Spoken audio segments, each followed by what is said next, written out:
Alright, what's up guys? My name is Zack and today I am driving a 2009 Hyundai Sonata SE V6. Up front is a 3.3 liter V6 and down below is a 5-speed automatic transmission. I am super excited to be driving this Sonata for a couple of reasons. Mainly the fact that I haven't driven this generation before, and when I close my eyes at night, this is what I picture when someone says the word Sonata. Now, why is someone saying the word Sonata to me while I'm falling asleep? That's a different question, but this is a very important vehicle for Hyundai's history. I think it's a good used vehicle, and so I'm going to share all of that with you here today. But if you would like to submit your own vehicle and have it reviewed here on the channel, you can head on over to my website, zackpradel.com/submit. It's a quick and easy submission form. It takes under a minute to fill out, and I come out to you. And if you'd like to see all my videos weeks or sometimes months in advance, you can head on over to my Patreon for only $5 a month. But let's get back to that 3.3 liter Lambda V6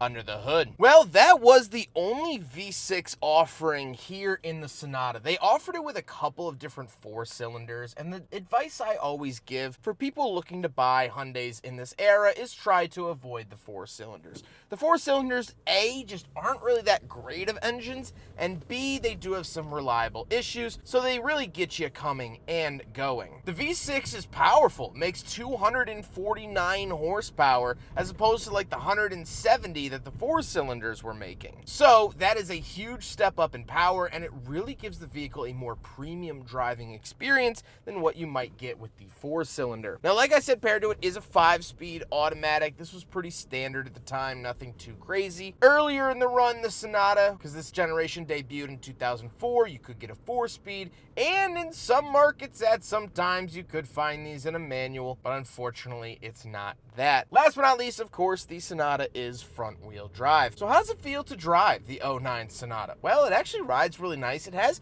a cushier drive than I was expecting. Of course, the vehicle above this was the Hyundai Azura, or Azura, however you say it. That felt nicer, but this doesn't feel bad. It rides nice. That V6 is lovely. It is such a good driving experience. Visibility is good, and I like that this is a pretty simple sedan. You know, here in 2025, we're losing our sedans left and right, so it's nice to be driving a well-powered, easy-going, comfy sedan. And that's a really, really nice experience. With that stuff out of the way, let's talk about the interior. Well, in front of me, I have 4 gauges. Off to the left is my tachometer. In the center is the speedometer with a little digital readout for range and odometer. And off to the right, we have coolant, temperature, and fuel. On the steering wheel, we do have mode and skip track, as well as our cruise control. Really nice to see that. And off to the left, we have a climate vent, gauge dimmer switch, and ESC. Moving out of the door, we have the latch to get in and out, power mirrors, power locks, and power windows. Moving into the center, we do get a little digital clock. I really like to see this. And our radio, of course, no screen, no backup camera here for 09. Very, very simple. It has this sort of blue light to it. And then down below that, we have very simple climate controls. Fan speed off to the left, temperature in the center, where to send it off to the right. That is it.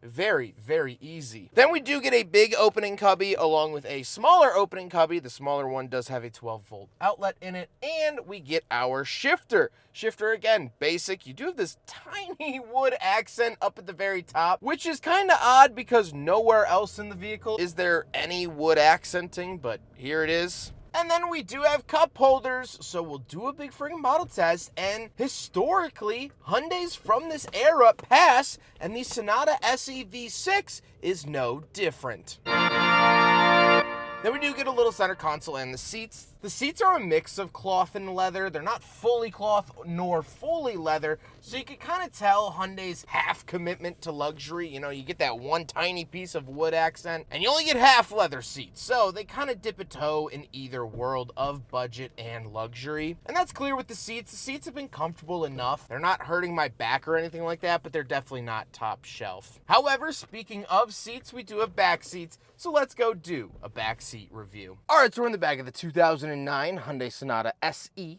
V6, and a couple of things to note. First of all, tons of knee room. This is my driving position, which I would even feel it was a little bit further back than my driving position, and still I have plenty of space between my knees and the seat in front of me. Headroom is a little bit more of a struggle. I could maybe fit, you know, half a fist above my head. It still works. I'm 5'11", not a small guy, and I do fit back here, but it's a little bit more crammed than, say, you would find in an SUV, and that's why a lot of people started to move towards that. We do have power windows, but that seems to be the only features I really get back here. We do have openable cup holders back here with the center console, but that's it. No outlets, no crazy sunshades, no anything like that. So, very simple back seat, but it's effective and it works. Let's hop into the very back. We'll take a quick look at the trunk and cargo space, and then we'll talk about the looks. Right around the back of the Sonata, we do have a press and hold button here on the key fob to pop it, and then we could lift it up the rest of the way.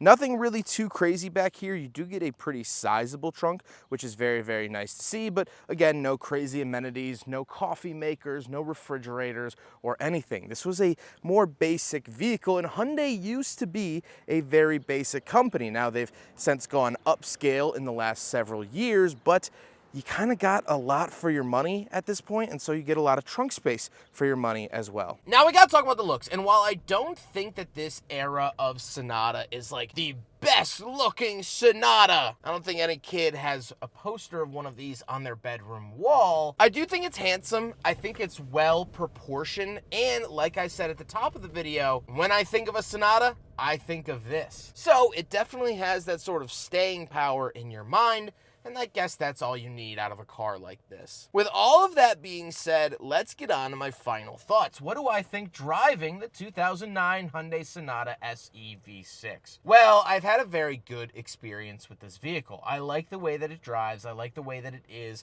That V6 power is good. However, the overall driving experience is somewhat forgettable. It's not anything too crazy. Yes, it has good torque, and I like being in a sedan, but I don't think I'm going to put this in my diary when I get home. However, that's not what made this vehicle important to the Hyundai brand. There were several reasons this was important. First of all, this is one of their oldest nameplates. The Sonata name goes back to well before they were ever in the American market. And so, with a quote, newer brand such as Hyundai, it's nice to see when the models keep coming back. You know, it means that they're doing something right. And that's exactly it. Hyundai has always kind of nailed the Sonata. It's always kind of been their baby. And so it's nice to see that a little bit more fleshed out for this, which is the 5th generation Sonata. You don't get to 5 generations without doing something right. The second reason is the fact that this was a good sedan. This could fight at the time from a basic level with the V6 Camry and the V6 Accord. I think it holds its own in terms of power. I think it does come in slightly more budget oriented maybe than the Accord.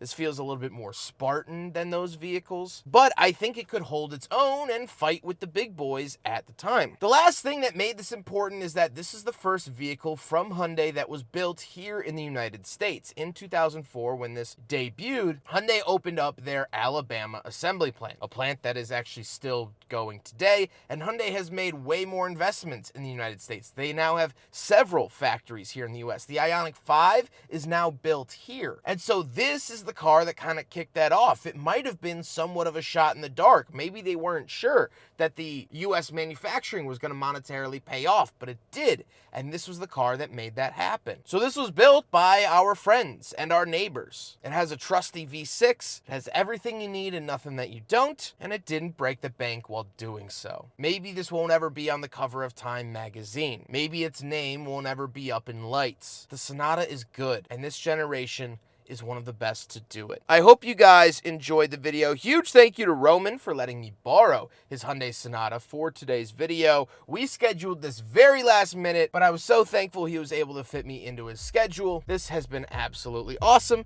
and I always love getting behind the wheel of another older Hyundai. But I hope you guys enjoyed the video. Don't forget to rate the video, comment on the video, and subscribe if you really liked it.